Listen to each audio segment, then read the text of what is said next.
कड़कड़ाती खून जमाने वाली ठंड पड़ रही थी। जंगल की झाड़ियों से घिरा हुआ डाक बंगला काफी दिन में जितना सुंदर दिखता था, उतना ही इस रात के कोहरे में भयंकर नजर आ रहा था।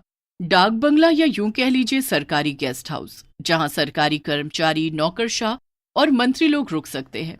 उस रात मनमोहन अपनी बीवी अनु, बेटे रवि और बेटी जीविका के साथ वहां रुकने आया होता है। वो एक आम आदमी होता है, इसलिए भुगतान भरकर वो वहां ठहरता है। अब कोई गेस्ट हाउस नजर ही नहीं आ रहा है मुझे, इसीलिए यहाँ आना पड़ा। माफ करना रवि बेटा। क्या पापा आप भी? ये डाक बंगला कितना खौफनाक नजर आ रहा है। इसमें हम अगले 2 दिन कैसे बिताएंगे? रवि बेटा, कॉलेज का लास्ट ईयर चल रहा है तुम्हारा, इतने बड़े हो गए हो फिर भी इतना डरते हो। अब हम भी क्या करें? अगले 2 दिनों तक इस गांव से बाहर मौसम खराब होने की आशंका है और साथ ही भूकंप आने की भी। अरे मेरे डरपोक भाई, तुम कब सुधरोगे? अरे उल्टा इस डाक बंगले की खूबसूरती को देखो ना, यहाँ की शांति में कितना सुकून है। उफ। चुप रहो जीविका। वो चारों अपने अपने कमरों में आराम करने चले जाते हैं। रवि और जीविका एक कमरे में सोते हैं और मनमोहन और अनु एक कमरे में। जब जीविका आराम कर रही होती है तभी अचानक से रवि को बाहर से किसी के हंसने की आवाज आती है।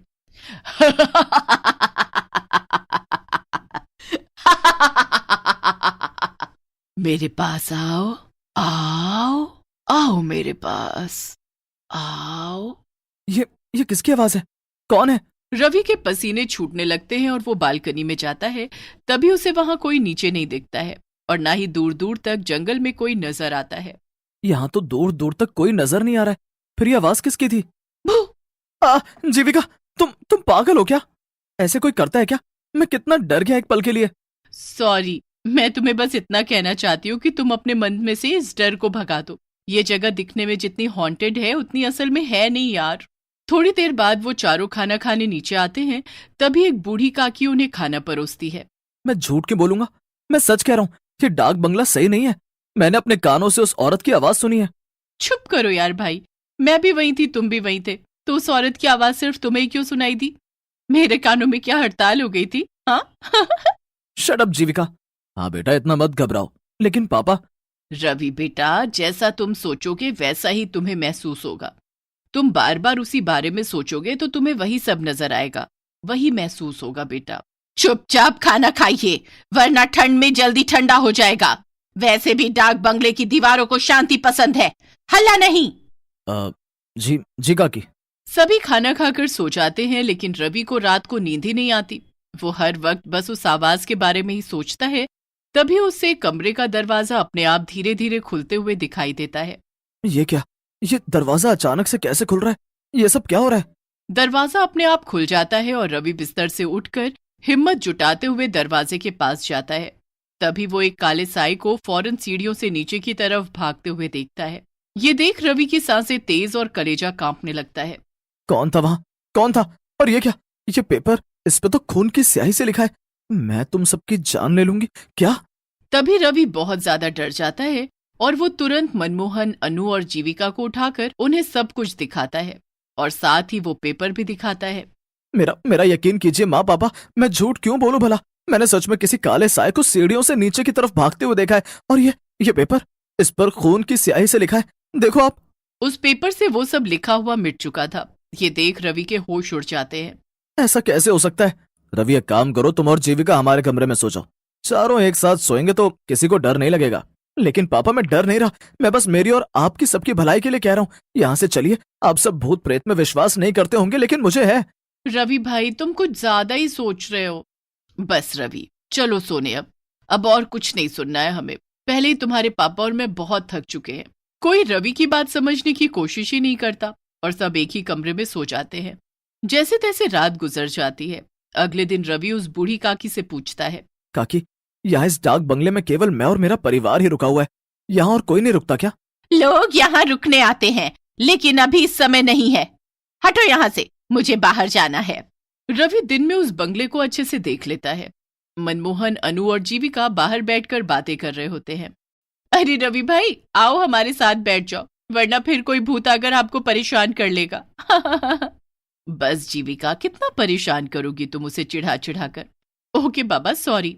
रवि कुछ दूर टहलने जाता है और तभी उसे एक लड़की दिखाई देती है जो सुनसान सड़क पर फूल बेच रही होती है। साहब, साहब फूल ले लो ना साहब, गुलाब, चंपा, चमेली, मोगरा, जास्मीन, सारे फूल हैं मेरे पास। न, नहीं नहीं, मुझे नहीं चाहिए कोई फूल। अच्छा ठीक है, लेकिन मेरी बोनी हो जाए इसलिए एक फूल तो ले लीजिए प्लीज साहब। रवि उस फूल को खरीदकर अपनी माँ अनु को बालों में लगाने के लिए दे देता है।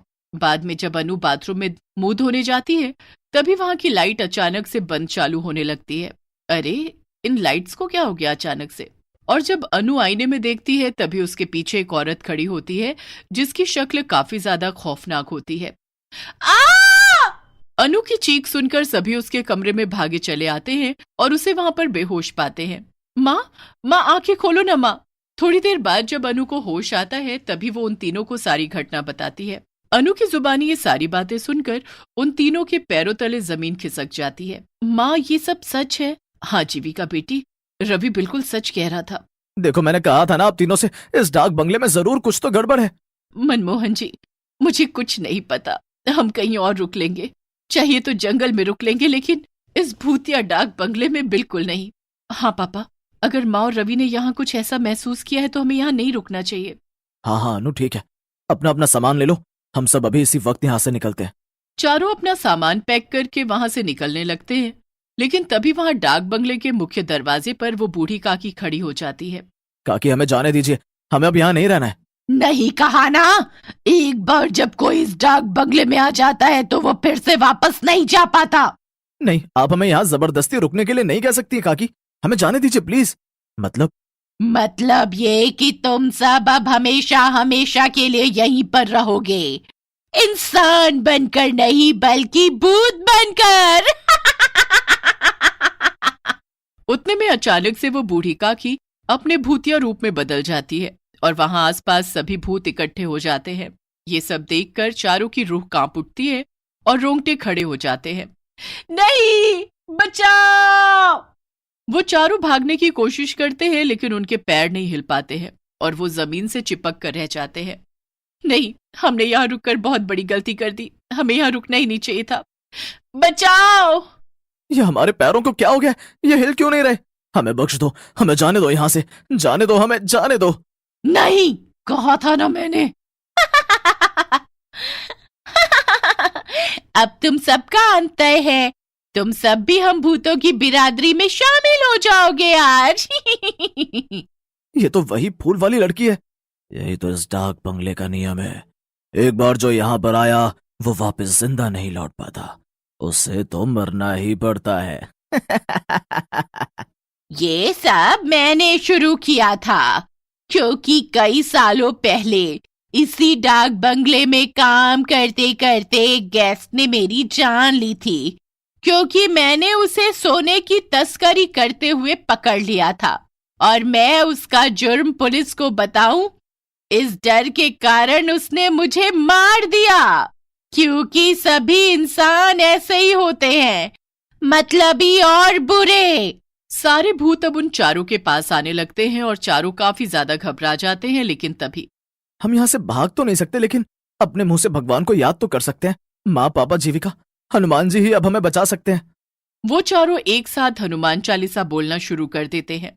जय हनुमान ज्ञान गुण सागर, जय कपीस तिहु लोक उजागर, रामदूत अतुलित बलधामा, अंजनी पुत्र पवन सुत नामा। बंद करो, बंद करो। हनुमान चालीसा सुनकर सभी भूतों के कानों से खून निकलने लगता है और सभी एक के बाद एक खत्म होने लगते हैं, जिसके बाद चारों उनकी कैद से आजाद हो जाते हैं और वहां से निकल जाते हैं। उस दिन के बाद डाक बंगला भूतों और काली शक्तियों के कहर से मुक्त हो गया।